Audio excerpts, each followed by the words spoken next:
नमस्कार शेतकरी मित्रांनो, कांदा उत्पादक शेतकरी बांधवांसाठी आताच्या क्षणाची सर्वात महत्त्वाची आणि मोठी बातमी.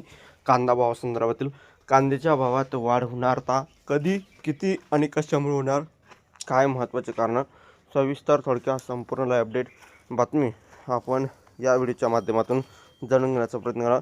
तरी महाराष्ट्रातील तमाम कांदा उत्पादक शेतकरी बांधवांना एकच विनंती, व्हिडिओ शेवटपर्यंत बघा. अतिशय महत्त्वाचा व्हिडिओ जर आवडला तर नक्कीच लाईक करा. चॅनल तुम्ही असा तर माझा शेतकरी या यूट्यूब चॅनलला सबस्क्राईब करून जसं घंटा असू नका, जेणेकरून मी नोटिफिकेशन तुमच्यापर्यंत पोहोचत असते. चला तर मित्रांनो, व्हिडिओला सुरुवात करतो. करू शकता कांदा उत्पादक पुन्हा संकटात.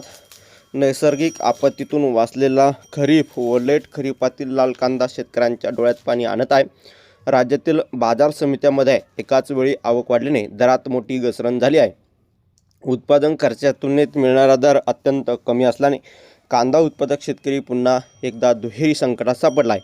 यंदाचा हंगाम सुरुवातीपासूनच आव्हानात्मक राहिला. अतिवृष्टी आणि मान्सूनोत्तर पावसामुळे कांदा लागवडीचे नियोजन कोलमडले.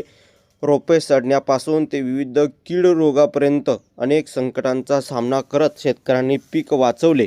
त्यातच दुबार रोपवाटिका एकंदरीतच झालेली आहे.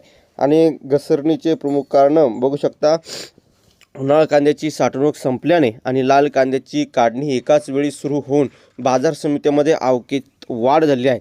देशांतर्गत बाजारपेठेत उठाव कमी असून आंतरराष्ट्रीय पातळीवरही निर्यातीचे धोरण पोषण नसल्याची मागणी थंडावली आहे. एकंदरीतच बघू शकता, महत्त्वाची अपडेट अशी आहे, मंजुरी, खते आणि कीटकनाशकाच्या किमती वाढल्याने उत्पादन खर्च 35% वाढला. मात्र कांदा बाजारात विक्रीसाठी आल्यावर मिळणाऱ्या दरामुळे शेतकऱ्यांच्या पदरी निराशा पडली आहे. आणि एकंदरीतच 800 ते 1100 रुपये दर तोट्याने ठरत कांदा बाजारपेठेत सध्या आवक भरपूर पण भाव मंदीत असे चित्र दिसत आहे. धन्यवाद. Like share subscribe. धन्यवाद.